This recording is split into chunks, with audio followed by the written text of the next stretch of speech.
are the headlines we're following at this hour. The first standalone summit between South Korea, the U.S. and Japan coming up this Friday at Camp David, with discussions to include launching a trilateral cooperative mechanism to tackle North Korea and other regional challenges. After the World Scout Jamboree came to a close with a uniting K-pop concert, some scouts still remain in the country to explore Korean culture. Amid the devastation from the wildfires in Maui, the death toll rises to 93, the deadliest wildfires in the U.S. in a century.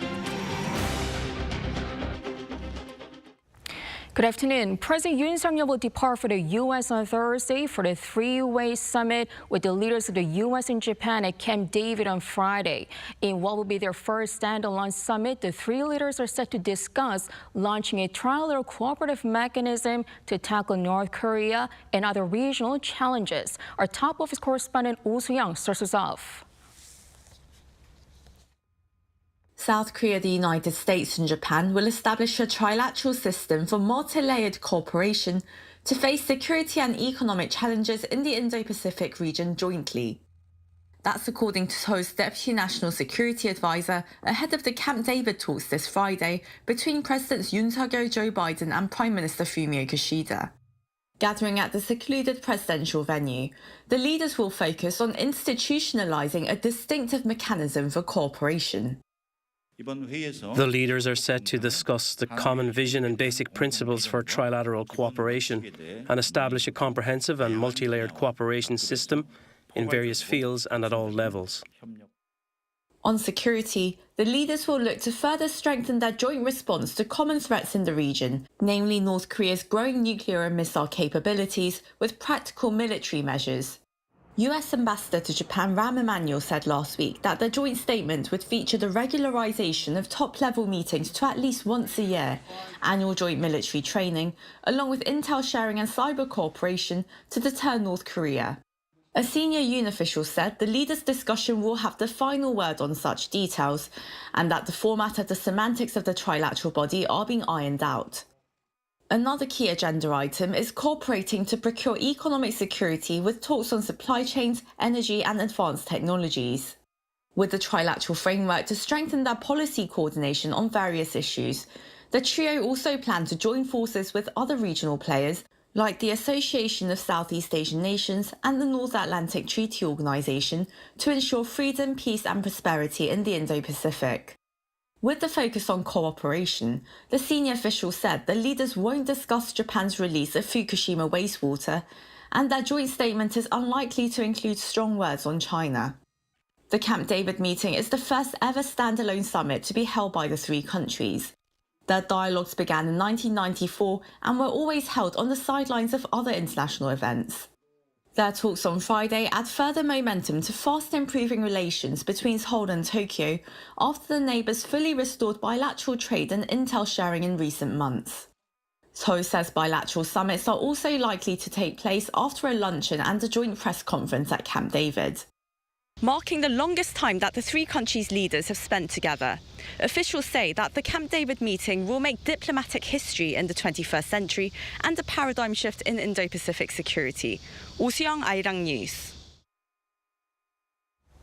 Starting next week, South Korea and the U.S. will hold their annual summertime combined military exercise to increase their combat readiness. In a joint press briefing on Monday, the two countries announced the Urge Freedom Shield exercise will be based on scenarios that reflect diverse threats within the security environment, lessons learned from recent wars, and that it will run from August 21st to 31st.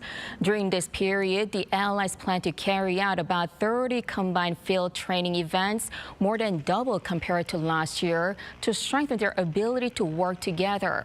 UN member states are also scheduled to participate in this year's event, as the Neutral Nations Supervisory Commission will observe and monitor the exercise as per the Armistice Agreement. In a customary move, the Yoon administration on Monday announced a new round of pardons ahead of Liberation Day, which will also see around 800,000 administrative penalties on citizens also being lifted. Notably, Lee Jung-gun, the founder of Buyong Group and a key figure in introducing rental housing to South Korea, was included. Lee, who's already finished his sentence for embezzlement and tax evasion, still has a 5-year employment restriction in effect, but the pardon will lift this. The pardons come to effect at midnight on Tuesday. Prime Minister Han Duck-soo, speaking at a cabinet meeting, said the pardons highlighted the goal of boosting the economy despite challenging domestic and international circumstances, along with supporting the recovery of vulnerable members of society. He also took the opportunity to show gratitude to those involved in the World Scout Jamboree and emphasized the government's commitment to thoroughly analyzing how the event was handled. South Korea in the first half of this year saw its biggest tourism deficit in 5 years amid a slow recovery in inbound travelers. But that recovery may speed up with China's recent resumption of its group tours to South Korea. Kim Mo-kyung reports.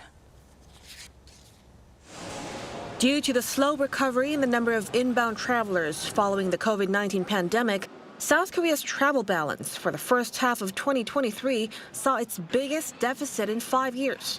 The Korea Tourism Organization said Monday that the country's travel balance from January to June recorded a $4.65 billion deficit, the biggest for the time period since 2018. The figure is also a 123% increase compared to last year. The nation's travel balance have been in deficit for 22 consecutive years up to 2022, and if this trend continues to the second half of this year, it could reach its 23rd year in the red. This drop comes as outbound travelers in the first half of the year reached 66% of the 2019 pre-pandemic levels, whereas inbound travelers were only at 52.5%. Experts say that the slow recovery of inbound Chinese travelers, who made up the biggest portion of tourists to South Korea, has had a big impact on the latest figures. In fact, the total number of Chinese tourists to Korea in the first half of this year only amounted to 19.5% of what has been seen in 2019, while tourists from 6 Southeast Asian nations have recovered to 73.5% of 2019 levels already. China has been banning group tours to South Korea since 2017 in an apparent act of retaliation against Seoul's deployment of Washington's Terminal High Altitude Area defense system. But with Beijing's latest decision to resume such tours, there are high expectations that Seoul's travel deficit could shrink in the coming months. Kim Mo-kyung, Arirang News. Government spending in South Korea saw its biggest on-quarter fall in 26 years in the second quarter of this year. According to the Bank of Korea, consumption dropped 1.9% compared to the previous quarter, mainly due to a fall in insurance benefit claims with fewer COVID-19 and flu patients. The central bank also says spending will keep shrinking in the second half of the year as tax revenue continues to fall amid sluggish exports. The government is aiming to maintain its spend less, collect less stance in the second half of 2023 by reducing taxes and supporting private spending and investment.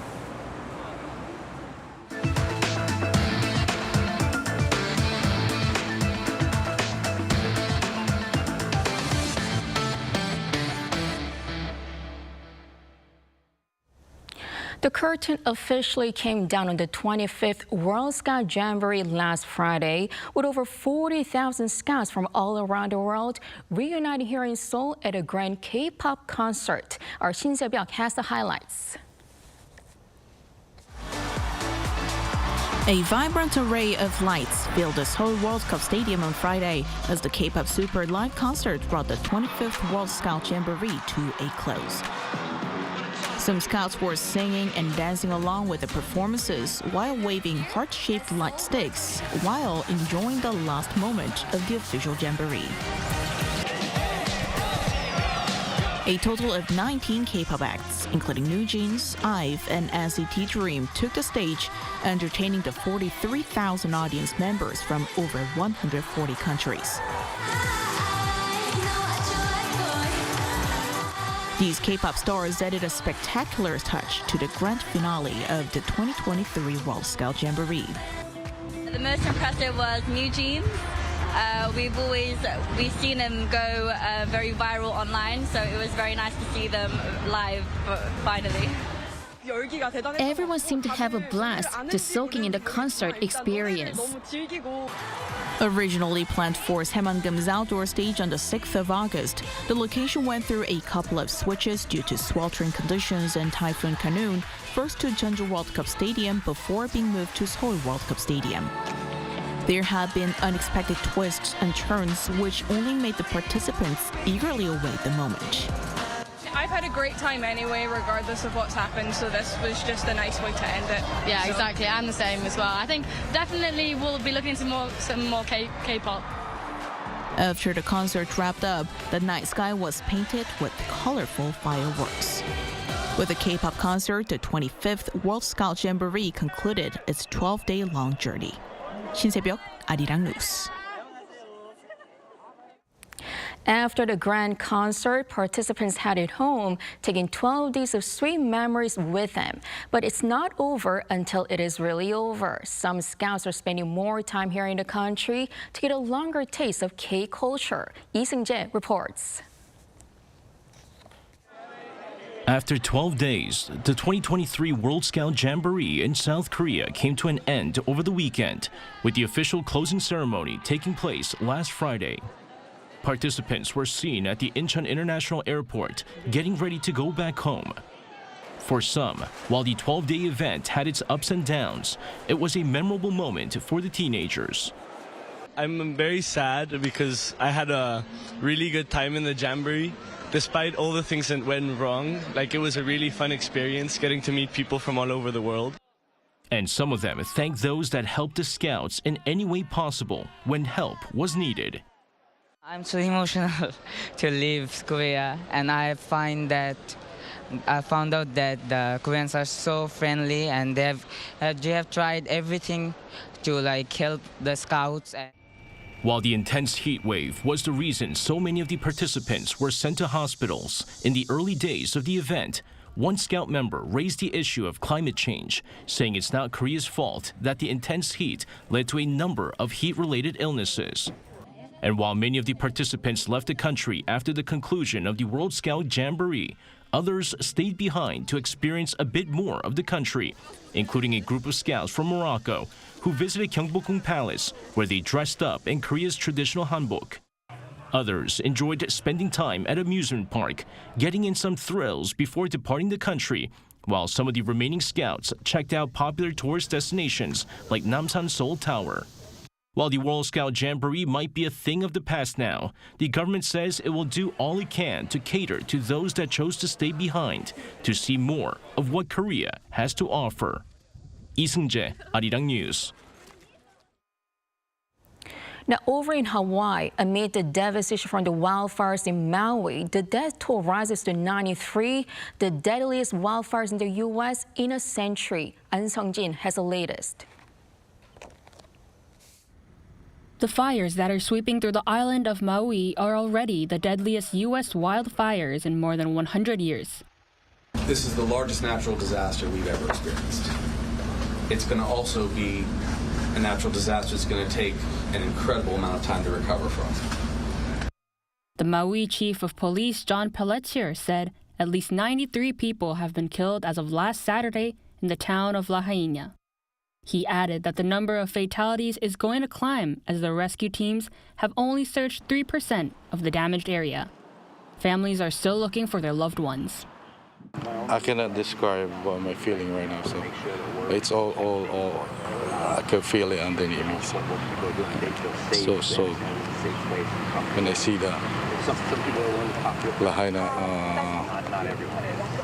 Lahaina town itself, I cannot describe how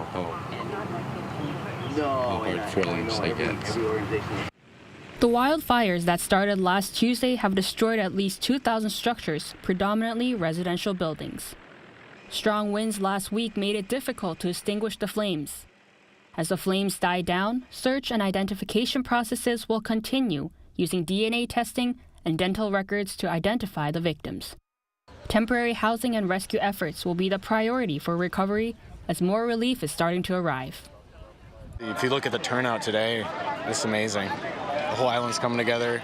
I got people on the mainland like donating and sending money and stuff and doing whatever they can. So if we keep this up, it should be the best we can make it. Could be worse. The federal government is deploying more than 250 Federal Emergency Management Agency personnel, but with road travel restricted, delivery of necessities has been difficult. An Sung-jin, Arirang News. Tomorrow, August 15th, is Gwangbokjeol, or National Liberation Day here in South Korea. This is the day when Korea regained its independence from Japan in 1945 after 35 years of colonization. In light of the occasion, our Song Yu-jin takes us to a special exhibition being held in the city of Glendale in the U.S. In Glendale, Los Angeles, stands the Statue of Peace. First installed in Seoul in 2011, this statue remembers the young women and girls who were forced into sexual slavery by Japan during World War II. A replica found its place in Glendale 2 years later. In light of this, curator Chun Hae-yeon has been holding a special exhibition every year since 2014. After the statue was installed, Japanese far-right activists filed lawsuits and sent protest emails. The mayor of Glendale encouraged the Korean community to take action. I initially organized the exhibition through donations, and since 2017, I've partnered with the city library. The centerpiece, an installation called Remembrance Unveiled by Choi Jong-un. The empty chair resembles the one that's part of the peace statue. So it's a clear acrylic chair that has the water, as well as the water of both cities and the soil from the cemetery from the Comfort Women. The water from Korea came from the Imjingang River near the demilitarized zone, which Choi collected himself. Another installation is Water Shadow Jeongansu by Kim Chang-gyum, which projects videos of Korean comfort women on a bowl-like structure. The rippling waves represent the pain and shame the victims had to endure. Ju Do-young's faces are portraits of contemporary Korean women ranging from a kindergartner, a monk, to an elderly woman. There are also photographs of Indonesian comfort women by Dutch artist Jan Benning and a separate section showcasing the works of Korean students from local schools. The curators hope the exhibition can shed light on the issue, foster understanding, and bring about change. We didn't know very about comfort women when we first started doing the exhibition, so it's been a constant education for us and everybody who sees it. Japan remains unchanged. They continue to promote pro-Japanese policies in Glendale, but Koreans, on the other hand, seem to have relatively little interest. The rights of comfort women haven't improved a lot when compared to the past, so it would be great if we could raise awareness. You can explore Woman and War at Glendale Library until September 24th. Song Yu-jin, Arirang News. Traditional Korean houses had an underfloor heating system called ondol. This traditional aspect of both Korean culture and architecture has recently been modernized so that the heat not only lasts longer, but the warmth spreads throughout the entire room. Ian Jin has the details. This is a construction site of passive architecture, which uses energy-efficient building designs to reduce carbon emissions. One of the key factors of passive architecture is using materials and techniques to retain heat in winter and keep buildings cool in summer. And the use of the traditional ondol method of heating has been incorporated with improvements. The latest ondol heating system warms the entire room evenly and for a much longer period. There are primary Gödel stones that store heat and a layer that delivers the heat. It's a way that locks up the heat without letting it escape. It's significantly different from the old method. The term Gödel is an old word for ondol, both meaning heated stone. And this method of heating is also an essential element of the hanok, the traditional Korean house. The latest patented method of ondol construction bakes red clay using mortar to prevent cracks in the stones, and it also prevents any smoke from entering the room. Another great improvement is that once heated, the heat is retained for roughly 6 days, which helps reduce heating costs by roughly 1/3 compared to the existing ondol systems. The old Gov't emitted a lot of smoke, environmental pollution, but the Gov't I'm using now uses a method that reburns fuel. Last year, the Kudul Stone Pit in Obongsan Mountain, Jeollanam-do Province, was designated a National Tangible Cultural Heritage. This new ondol technology that applies science to tradition is the successful result of more than a decade of trial and error. 이은진, Arirang News.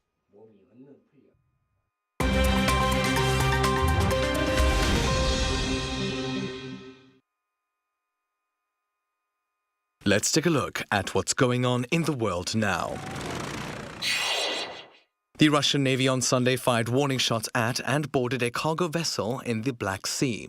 According to Russia's defense ministry, one of its patrol vessels fired on the Palau-flagged Sukru-Okan ship after its captain failed to respond to a request to search for weapons. Moscow claims that the ship was headed to the Ukrainian port of Izmail, although data shows the ship was on its way to the Romanian port of Sulina. Moscow has previously said that it considers all ships heading toward Ukrainian waters to be potentially carrying weapons. The cargo ship was allowed to continue after the inspection. It's the first time Russia has fired on merchant ships beyond Ukraine since it refused to renew a UN-brokered grain deal in July. Australia have reached the Women's World Cup semi-finals for the first time after a nail-biting penalty shootout against France. In a toughly contested match in Brisbane on Sunday, neither side could find the net. The game ended goalless and the World Cup co-hosts came out on top in the resulting penalty shootout, winning 7-6. Australia will face England in the semi-finals after the European champions beat Colombia 2-1 in Sydney. Spain face Sweden in the other semi-final. The Final Four set-up means that this World Cup will have a first-time winner.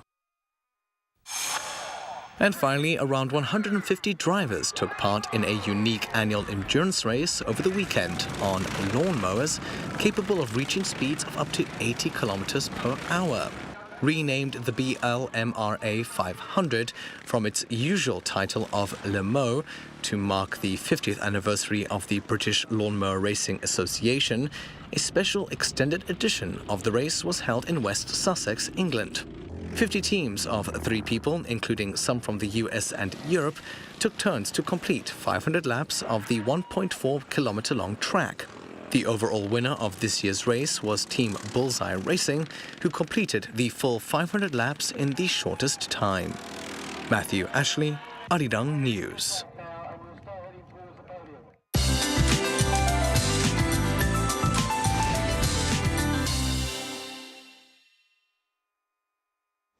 Good afternoon. A heat wave advisory is in place across much of Korea. Afternoon highs are similar to slightly higher than Sunday, hovering in the low 30s in most parts of the country, except in the east of Gangwon-do Province, where rain is in the forecast during the day. And expect to see 5 to 20 millimeters of rain through Wednesday afternoon if you're there. The rest of the country will see a passing rain along with thunder and lightning. Now, feels like temperatures will be a couple of degrees higher than what the thermometer points at today. And until sudden showers pass by, it will feel rather muggy with strong UV rays. So keep an umbrella handy with sunblock on. Tomorrow is Liberation Day here in Korea. Jeollanam-do Province and Jeju will see passing rain, while the rest of the country will have a repeat of 2 days' warmth. Now, morning and evening temperatures have gotten a little more bearable after the typhoon, though the afternoon heat will stay with us through to the end of the month. That's Korea for you, and here's a look at the international weather conditions.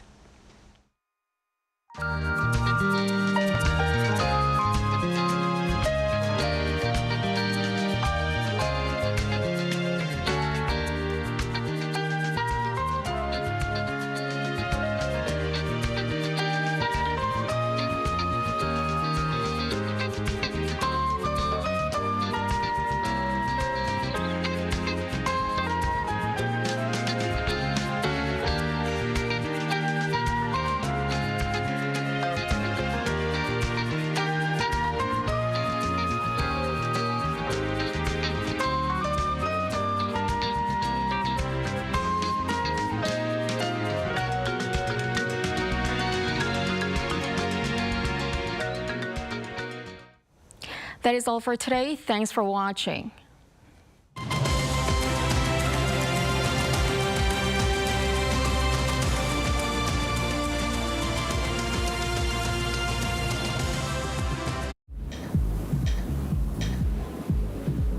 Welcome.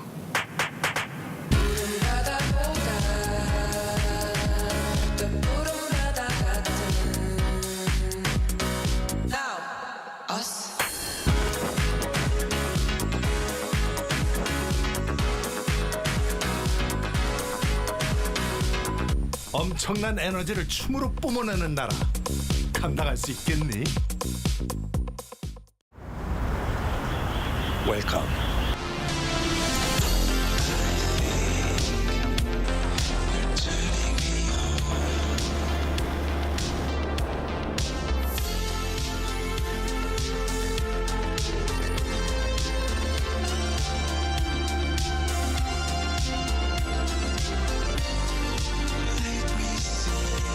(24시간) 불이 꺼지지 않는 나라. 감당할 수 있겠니?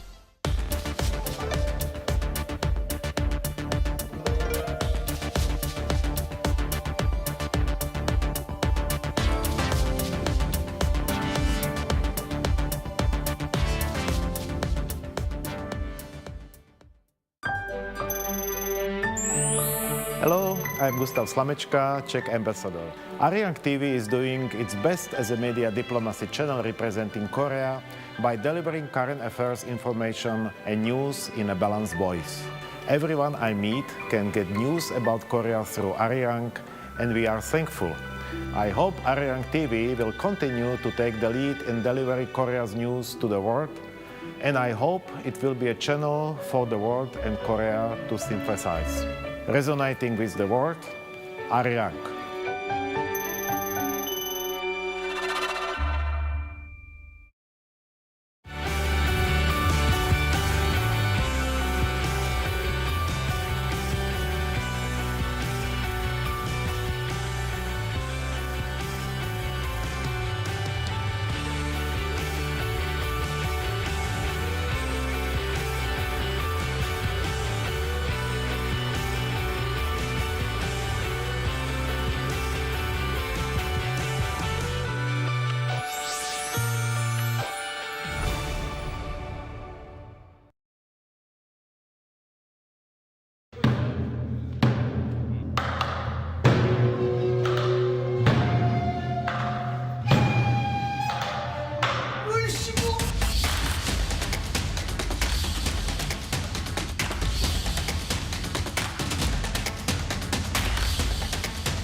Contour the world, simply contour. India, the United Kingdom, New Zealand. Woo!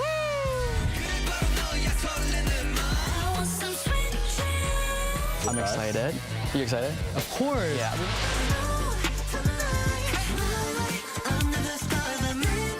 Music, start. Welcome.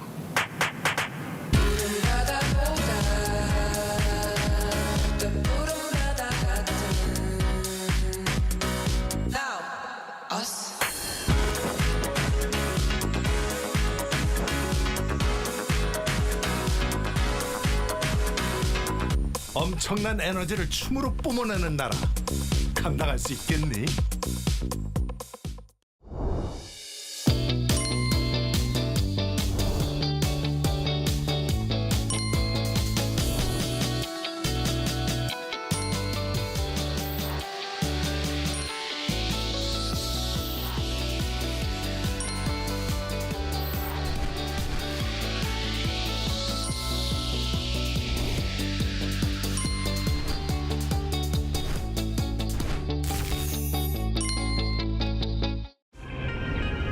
한국에 오면 먹어야죠.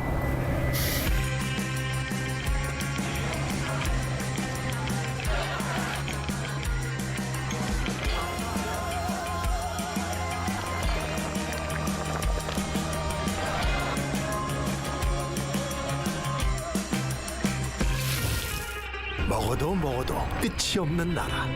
감당할 수 있겠니?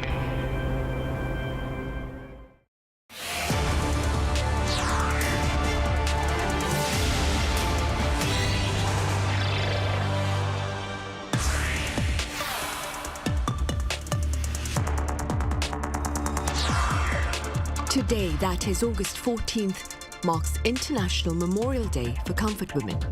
And this year, that is 2023, we mark the 10th anniversary of the first overseas installation of Korea's Statue of Peace. So how was the International Memorial Day for Comfort Women designated? What led to the first overseas installation of Korea's Comfort Women statue in the US? And are we seeing progress in efforts to ensure closure for comfort women? Welcome to Issues and Insiders. Today we touch upon a painful chapter in history and ongoing efforts to raise awareness about the related atrocities and the need for acknowledgement and apology. For more, I have Phyllis Kim, Executive Director of Comfort Women Action for Redress and Education. Phyllis, it's an absolute pleasure to have you with us. Thank you so much for having me. Right then, Phyllis, let's begin with the meaning behind the International Memorial Day for Comfort Women, which falls on this August 14th. Well, August 14, 1991 was the first time a survivor of a sexual violence during military conflict broke her silence willingly and publicly. Her name was Haksun Kim. So in 2012, civil organizations designated August 14 as the International Comfort Women Remembrance Day to commemorate this historical event. In 2017, the Korean government designated August 14 as the National Comfort Women Remembrance Day. So now the Korean government, as well as the supporters around the globe, hold various events to commemorate this day. I see. Could you tell us a bit more about the events, Phyllis, that are held on this particular day? The groups around the globe, the supporter groups of the grandmas, sometimes post Instagram postings. They sometimes have in-person meetings, symposiums. So there are many things going on at the same time globally. Right, I see. Phyllis, what would you say then, against that backdrop, of course, what would you say is a global perception of the plight of comfort women as we speak? Well, the Japanese government, unfortunately, has been spending hundreds of millions of dollars annually in this so-called history war.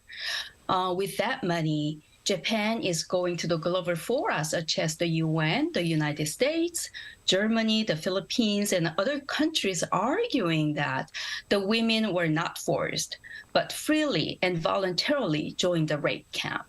They say, therefore, the comfort women monuments must be taken down, and this history should not be taught in schools.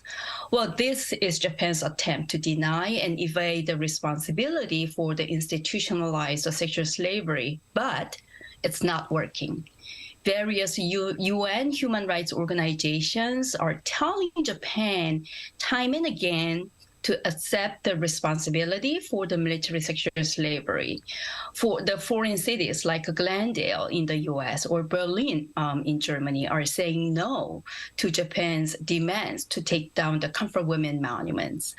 A few years ago, Harvard professor Ramsire published a revisionist article describing all Korean comfort women as willing prostitutes, saying that they enter into legitimate contracts, fully knowing what was ahead of them. And his article was met with very heavy denouncements by thousands of scholars around the globe.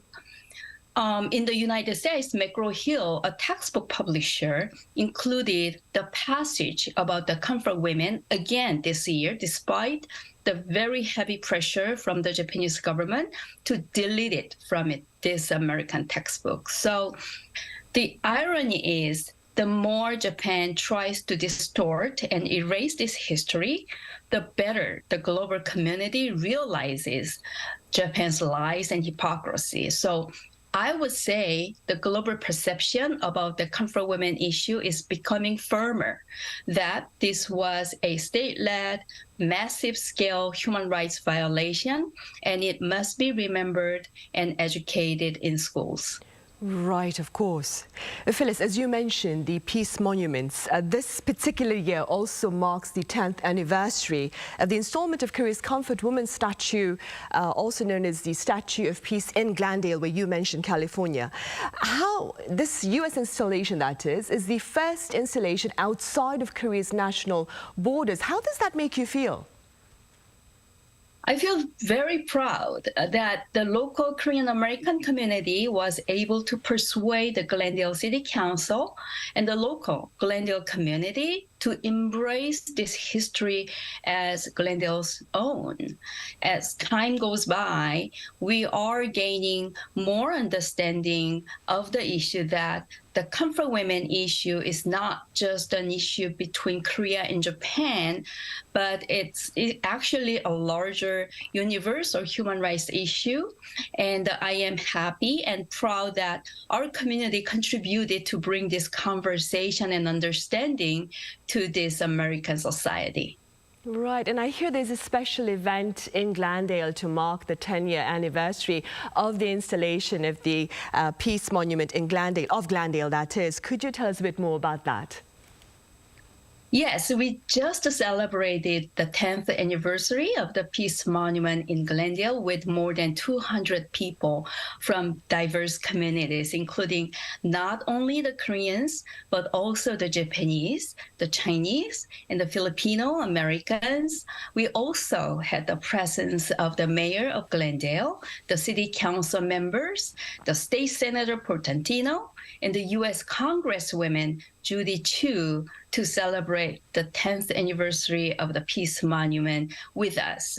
Also, large groups of high school students attended the event and learned about Glendale's fight to keep the monument and what CARE is doing to raise awareness about this history in the United States and beyond. So it was really great to see the strong support coming from the local community as well as the elected officials in the city level, state level, and the federal government level of the United States. Right, good to know. Phyllis, how did Glendale become the venue of the first installation of the Comfort Woman statue beyond Korea's borders? Well, after the successful campaign to pass House Resolution 121 in 2007, we were inspired by the first Comfort Women Memorial that was erected in Palisades Park, New Jersey in 2010 by a New York-based Korean American group, KACE. So we formed an organization of our own to build a Comfort Woman Memorial in California. That was in 2012. And we sent more than 100 letters to different California cities and universities. Glendale was one of the places that showed interest. So later, when Glendale mayor visited Korea, and he saw the girl statue in front of the Japanese embassy in Seoul, he asked us to bring the girl statue for Glendale instead of the gravestone type design we were planning at the time, so we agreed. So I think it's a good example of a successful collaboration between a local government and a community-based grassroots campaign that defeated a very strong lobby against the historical truth. Right, indeed. Phyllis, as you mentioned earlier, the Peace Monument of Glendale saw its fair share of opposition from Japan that ended with a legal battle in favor of the presence of the statue in Glendale. Could you walk us through the court case and also include, of course, your efforts to keep that statue standing in Glendale? Right. In 2014, less than a year after the Peace Monument was installed in Glendale, an ultra-right-wing Japanese American activist and his organization brought a federal lawsuit against the city of Glendale, claiming that the city of Glendale violated the authority of the federal government of the U.S. to conduct diplomacy by erecting the monument. So they also raised a separate lawsuit in the state court of California. So the lawsuit itself didn't really have much merits, but the purpose of their legal actions was to send a chilling effect for other cities that might be considering an installation of a comfort women monument in their own cities. So with that in mind, we worked closely with the city of Glendale and brought in a pro bono representation from Sidley Austin, a global top 10 international law firm that was very much interested in protecting the First Amendment rights of the small cities. So the case was dismissed in the district court, and the plaintiffs appealed. But it was dismissed again at the appellate court. But contrary to everyone's expectation, they took it all the way up to the U.S. Supreme Court. And now the Japanese Foreign Ministry submitted an amicus brief stepping into the lawsuit to the U.S. Supreme Court, saying that removing the Comfort Women Monument from Glendale's park is Japan's core national interest.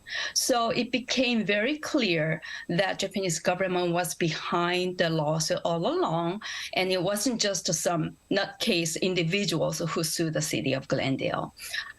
In 2017, 3 years after the initial filing of the lawsuits, the U.S. Supreme Court rejected to hear the case and sent it back to the lower court, where the initial decision by the district court dismissing the case became final. So I think, in fact, the lawsuit did more favor than harm for our cause because the amount of the international media attention we got, and because of the interest that grew about this issue in the legal community, which contributed to a better understanding of this history and Japan's revisionist position. So Glendale's victory in the court was helpful for Brookhaven, Georgia, and San Francisco's efforts to install their own monument. Phyllis, broadly speaking then, what else do you suppose served to keep that statue in Glendale, where it stands strong even today? I think it's a combination of many elements. Most importantly, of course, the historical truth and the struggle of our grandmas were the most important factors that had the greatest impact on everyone's hearts. Well, I think in the United States, the grassroots support from diverse local community is a key element for the local government in order to withstand the constant pressure coming from the revisionist forces, including the Japanese government and mighty power of their money. So also, scholars and educators' roles are important when they speak out against the history revisionism, and academic dishonesty is really powerful. So all these elements will come into place when there is a sound and strong grassroots activism, I think. Phyllis, what can you share with us about the presence of these comfort women statues beyond Korea and, of course, beyond Glendale? Well, first of all, in the United States, there are a total of 18 memorials and statues honoring the comfort women. 10 out of these 18 are standing in the public property, which means that the local governments that install them agree with the purpose of the monuments, and they have the will and power to protect them from any harm. The city of San Francisco didn't budge an inch when its Japanese sister city, Osaka, severed the sister city relationship over the comfort women statue of its own design in San Francisco. But we also have to remember the fact that the Japan's efforts to take down or stop these monuments is succeeding in some places, such as Chicago in the U.S., Washington, D.C. in the U.S., Germany and the Philippines and other places as well. So it is important to build a formidable international solidarity and support the local government to build a strong campaign to fight historical revisionism. Which is why I suppose, Phyllis, you believe that it's very important to push forward yet again with efforts to install more peace monuments then?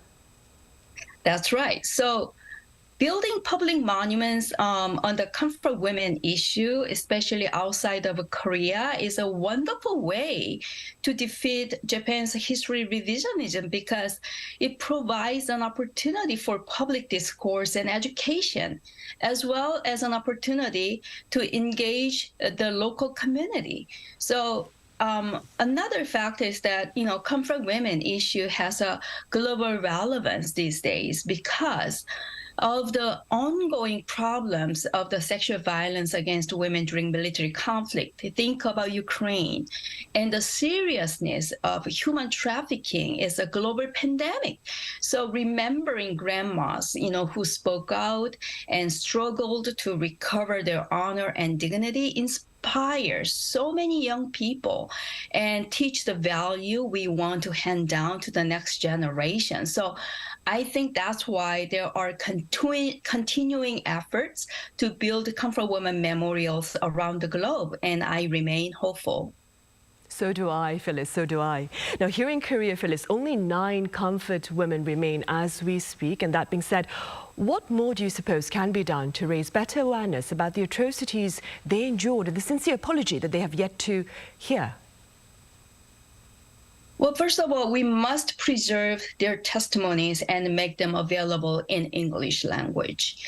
We have to make efforts to provide good video materials for the global audience. We have to work with the educators in the United States and other countries to create quality educational materials to help them teach this history in their classroom. In fact, these have been the kinds of work CARE has been doing in the past few years. And I think the Korean government must work with other victim countries to speak out in the UN and globally to pressure Japan to stop the historical revisionism and accept the historical responsibility and teach this history in Japanese schools. The Korean government should support civil society and artists that are doing great work on raising awareness in and outside of Korea. Last but not least, we must provide all the support we can to keep the surviving grandmas healthy and their legacies remembered inside and outside of Korea. Of course. And that being said, Phyllis, do share with us some of your plans for the future, of course, with regard to promoting awareness about the plight of these comfort women. We have been making quality educational materials with educators and the experts to provide to teachers in the United States. We are building an online archive at UCLA Center for Korean Studies where primary source documents, such as the Japanese military documents during World War II, are explained in English language, and other valuable educational materials are provided online. We have worked with Seogang University in Korea for a few years to create conversational video projects called Eternal Testimony with 2 of the surviving Korean grandmas to give students and public an experience of having a conversation with them to learn about their experiences. So now we are ready to launch a beta testing in the United States of that program.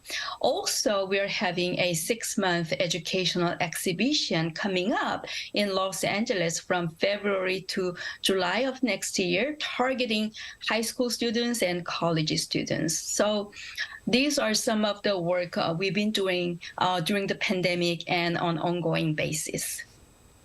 Finally, Phyllis, comfort women say that Japan has yet to apologize for its atrocities. Japan claims it has. What do you say, Phyllis, to settle this very sad and very shocking chapter of history, to ensure some kind of closure, that is, for comfort women, of course?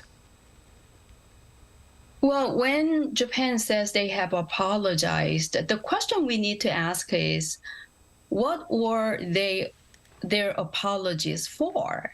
Did they apologize for the military sexual slavery? Did they just feel sorry for the pain and suffering these women went through without acknowledging any responsibility, any state responsibility for creating and operating the system of military sexual slavery and the war crime?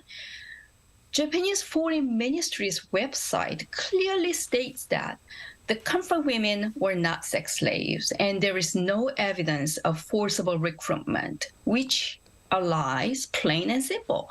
So it is even worse than no apologies at all, because their lies are designed to deceive the whole world, including the victims. Well, I think Japan will never be a first-class country as long as they continue to deny the past wrong and try to revise history. So now, we cannot force Japan to accept the historical responsibility, but we shouldn't give in to their brazen lies and try to bury this history in the name of security and friendship. Instead, we should broaden our cooperation with the Japanese educators and global community to support the Japan's civil society's struggle against Japanese government's revisionism and help them teach this history in Japan. Our hope lies in the next generation, and their awakenings in the next decades depend on what we teach them today. So we should continue what we're doing today. And hopefully we'll see the fruits of your commitment in the very near future. Phyllis, thank you so much for your time and your thoughts today. Thank you so much for having me. Right, well, on that note, we end this edition of Issues and Insiders. As always, thank you for watching.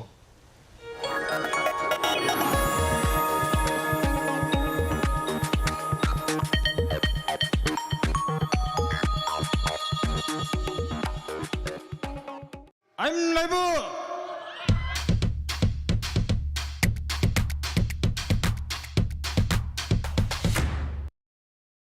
저를 도와주시는 분들이 저희와 함께 해줄 수 있는 세션분들 아무리 봐도 없지. 텐션 같은데 아니라고 아무도 안 하는 거고.